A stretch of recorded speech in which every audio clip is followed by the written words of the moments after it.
El Evangelio es según San Mateo.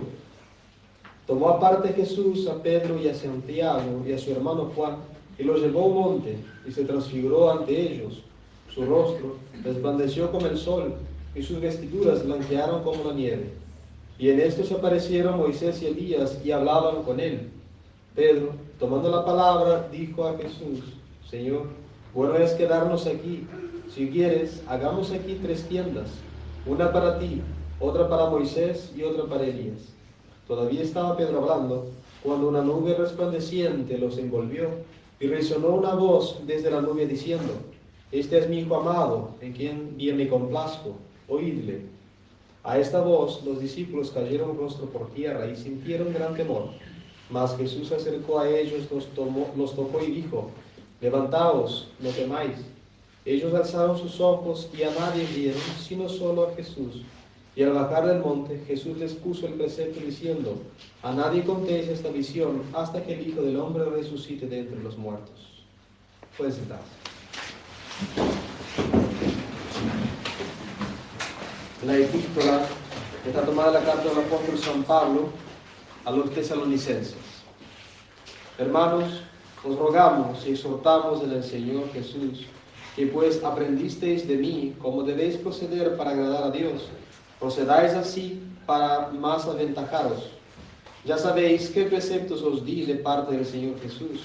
Esta es la voluntad del Señor, que seáis santos y que os abstengáis de la fornicación, para que sepa cada uno de vosotros poseer su propia esposa, casta y honestamente, no con pasión de concupiscencia, como los gentiles que no conocen a Dios.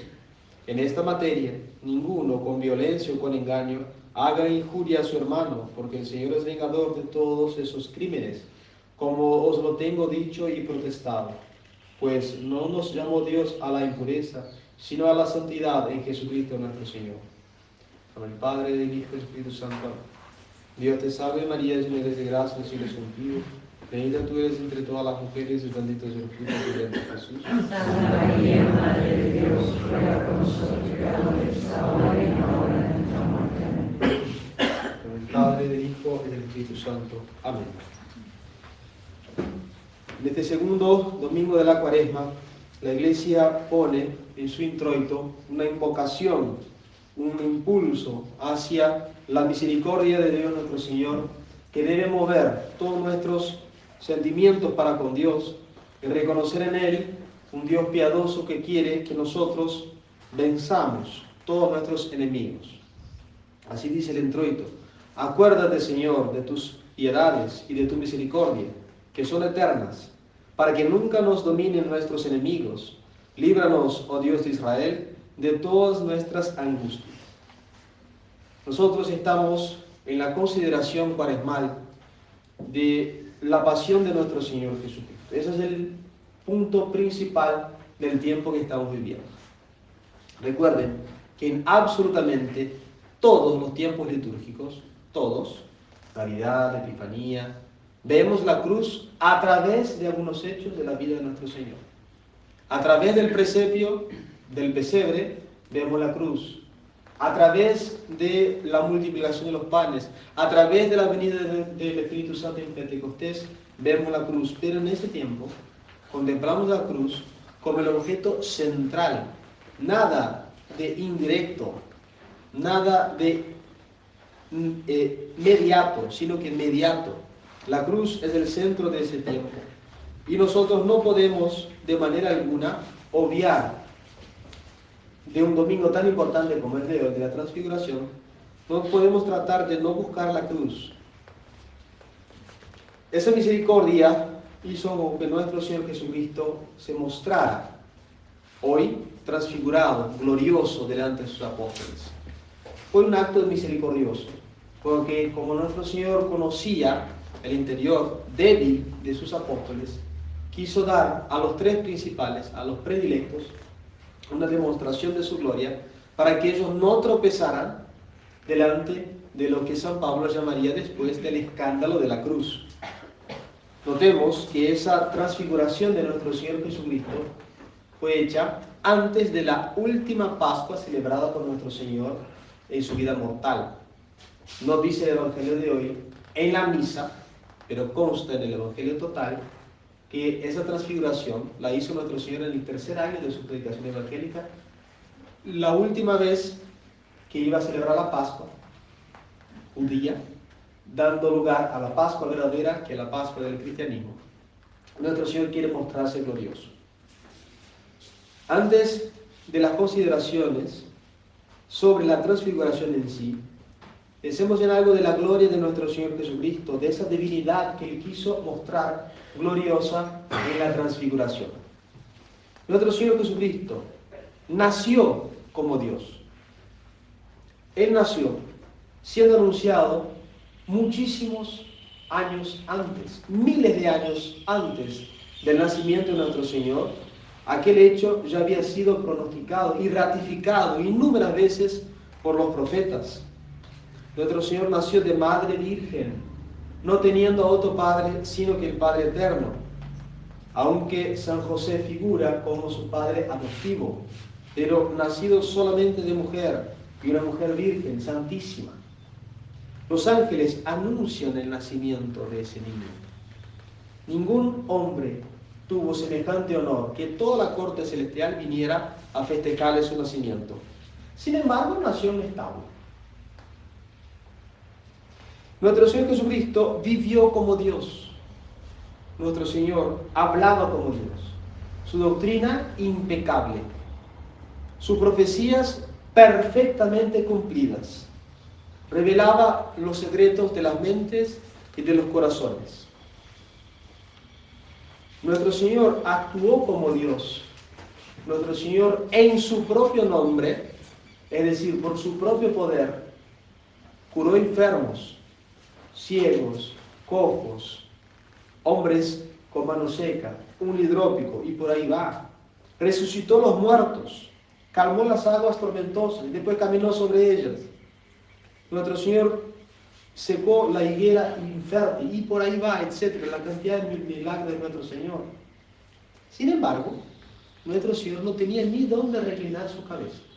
Cuando uno se propuso a seguirle a nuestro Señor dijo, está bien, pero recuerde que el Hijo del Hombre no tiene ni dónde reclinar su cabeza. Y estamos hablando de que nuestro Señor actuó como Dios. Nuestro Señor murió como Dios. Él murió, ¿cómo? ¿Cuándo? ¿Y dónde quiso? ¿Cómo? Él anunció. Y aquí que subimos a Jerusalén, el Hijo del Hombre se le ha entregado al poder de los gentiles, azotado, escupido y crucificado. Al tercer día resucitará. Él anuncia cómo va a morir. ¿Y anuncia dónde? Anuncia cómo.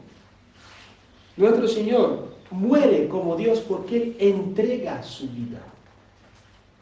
Nadie se la quita. Nuestro Señor la entrega voluntariamente. Eso es la muerte de un Dios, pero no hay que olvidar que es una muerte ignominiosa. No es una muerte valiente, una muerte como de los grandes guerreros de los macabeos, no. Una muerte ignominiosa, que dentro del Imperio Romano era la peor de las muertes. Entonces, vemos la cruz de nuestro Señor. ¿En cómo nació? ¿Nació como un Dios? Sí, pero en un establo. ¿Vivió como un Dios? Hablando como Dios, actuando como Dios, sí, pero no tenía dónde reclinar la cabeza. Y murió como Dios, ¿cómo, cuándo y dónde quiso? En una cruz ignominiosa. No podemos separar a Jesús de la cruz. Entonces, veamos en ese hecho de la transfiguración, ¿dónde está la cruz de nuestro Señor? Nuestro Señor se aparece glorioso juntamente con Moisés y Elías. ¿Pero de qué hablan? El Evangelio de hoy no trata. Dicen que estaban hablando entre sí, pero en los otros evangelios se implica que estaban hablando de los hechos que ocurrirían en Jerusalén.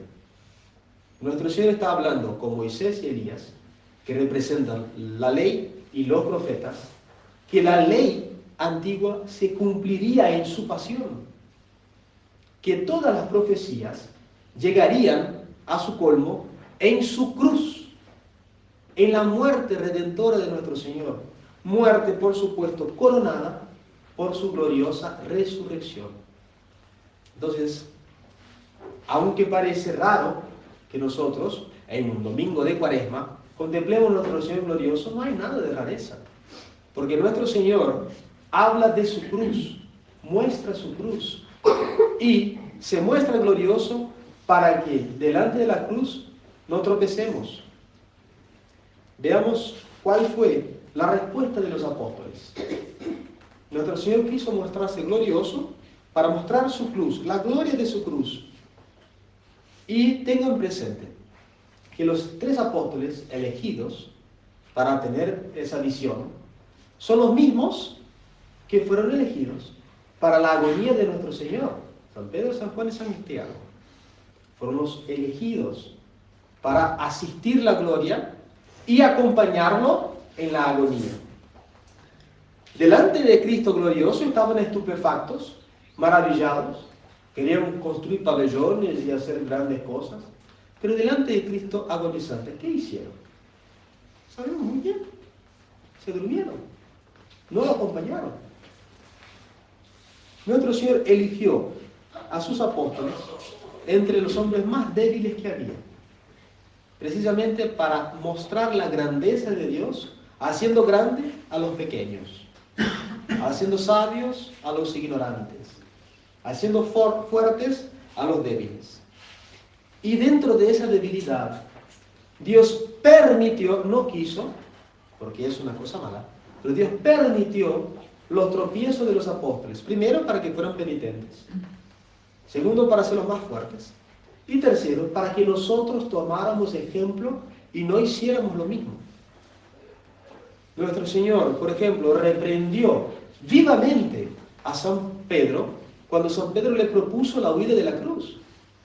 Nuestro Señor, una vez anunciando a su pasión, es retado por San Pedro. Lejos de ti tanto dolor, dice San Pedro a nuestro Señor, y nuestro Señor lo llama Satanás. Apártate de mí, Satanás. Que la palabra, el verbo, el vocablo Satán, en el hebreo significa enemigo. Apártate de mí, enemigo. Lo llama enemigo a San Pedro, porque San Pedro le proponía la huida de la cruz. Los otros 2, acá presentes, San Juan y Santiago, cuando nuestro Señor fue rechazado en una ciudad, San Juan y Santiago propusieron a nuestro Señor que hiciera bajar fuego del cielo y consumiera todas aquellas ciudades. Y nuestro Señor los reprendió, diciendo que ellos no tenían el verdadero espíritu de la evangelización. Entonces esos tropiezos, esas caídas de los apóstoles, sirven para que nosotros tomemos ejemplo. ¿Y cuál fue el error de los apóstoles en la transfiguración? ¿Cuál fue sino el no ver la cruz de Cristo en la transfiguración? Ese fue el error. Por eso tropezaron. Si ellos hubieran comprendido que aquella glorificación de Cristo era solamente para que ellos no tropezaran delante de la cruz, no hubieran tropezado. Pero tropezaron, cayeron, se levantaron gloriosos, murieron mártires por nuestro Señor y nos sirven de ejemplo. ¿Y cuál es el ejemplo que en la Cuaresma debemos tomar? Los festejos de la Pascua, presten atención, los festejos de la Pascua deben proceder a las penitencias y mortificaciones de la Cuaresma. No es un consejo, no es una sugestión, es un mandamiento de la Iglesia. No podemos pretender hacer gloriosos los festejos pascualinos mientras dormimos en la Cuaresma. Hacemos lo mismo que los apóstoles, todavía imperfectos. Glorificamos a nuestro Señor brillante, pero cuando está sufriendo nos dormimos. Dentro de unas semanas, 2, vamos a tener el cuarto domingo de Cuaresma, que es el domingo llamado Domingo de Letare, que es el domingo de cierto descanso de las penitencias cuaresmales. Si ese domingo fuera hoy, ¿tendríamos de qué descansar? Hagamos esa meditación. Pensemos. Ya tenemos poco más de 10 días de Cuaresma. ¿Qué hemos hecho? ¿Dormimos con los apóstoles durante la agonía de nuestro Señor? o lo acompañamos a nuestro Señor en su agonía? Ya vimos en la historia apostólica qué sucede cuando no se acompaña a Cristo agonizando. Lo dejamos solos, lo abandonamos. Entonces, si ese domingo de la tarde fuera hoy, ¿tendríamos de qué descansar? Y yendo a los tiempos reales, cuando llegue el día del descanso, ¿de qué vamos a descansar? ¿Cuáles fueron nuestros propósitos para la Cuaresma? Si hubieron, ¿estamos llevándolo a cabo? ¿Estamos viviendo una verdadera Cuaresma? No podemos celebrar a Jesucristo resucitado si no acompañamos a Jesucristo crucificado, crucificándonos con Él. Y eso es lo que llama la Iglesia. Y, vuelvo a repetir, no es una sugestión, no es un consejo, es una orden. El más grande ejemplo que podemos seguir en esa compañía de Jesús en su cruz es la Santísima Virgen María. San Juan, que era el único de los apóstoles que estaba ahí presente durante la muerte de nuestro Señor, relató cómo estaba la Virgen María al pie de la cruz. En el latín dice Stabat Mater Iesu. La palabra, el verbo sto, que declinado de estaba, se dice stabat, significa no solamente el hecho de estar presente. Si San Juan quisiera solamente relatar que la Virgen estaba allí, hubiera usado otro verbo. Es el verbo ser o estar. San Juan escribió no en latín, sino que en griego, que tienen esa variación de verbos también. Y en muy buen latín, traducido, se pone el verbo sto, que no es decir solamente estar, sino que estar parado, estar firme. Muchas veces la piedad cristiana pone a la Santísima Virgen María como desfalleciente de dolor al pie de la cruz. Era muy piadoso, pero no es real. La Virgen estaba firmísima al pie de la cruz, sin moverse, sin desfallecer, las 3 horas acompañando a nuestro Señor, sin dar un paso. Quizás se hubiera arrodillado, quizás se hubiera pesado la cruz, pero nada de desfallecer. Así debe ser nuestra Cuaresma. No estar solamente en la Cuaresma, sino vivirla, estar firmes. Contemplar en el domingo de hoy de que nuestro Señor se muestra glorioso mostrando su cruz, hablando con el Antiguo Testamento de que ese Testamento tenía cumplimiento en su cruz. Vamos a pedir entonces a la Santísima Virgen María esa fortaleza de estar parados, erguidos, firmes al pie de la cruz. Que eso no es una cosa estática. Nosotros no tenemos la cruz de nuestro Señor, eso está en Roma. Pero tener su espíritu, que solamente se logra con las mortificaciones y penitencias de la Cuaresma. Nosotros hablamos de Pascua y los chicos ya empiezan a sentir el gusto de chocolate en la boca. Está bien. La Iglesia lo promueve, esos festejos, pero esos chocolates son amargos cuando no se ha cumplido bien con la Cuaresma. Entonces, hagamos buenos propósitos adecuados a nuestro estado, no sin exageraciones. Recuerden que toda penitencia debe ser acompañada con dirección espiritual, debe ser acompañada con la dirección del confesor, pero hay que hacer. No se puede no hacer. Si no, estamos durmiendo en el Calvario, estamos durmiendo en el Getsemaní, estamos durmiendo mientras nuestro Señor va llevando su cruz. Y no es eso lo que quiere San Pablo en la epístola de hoy. Que seamos buenos cristianos. Lean la epístola de hoy de vuelta. Fíjense cómo San Pablo nos llama a la actividad cristiana. Que no podemos desoír la voz de la Iglesia, que es la voz de Dios sobre la tierra. Ave María Purísima.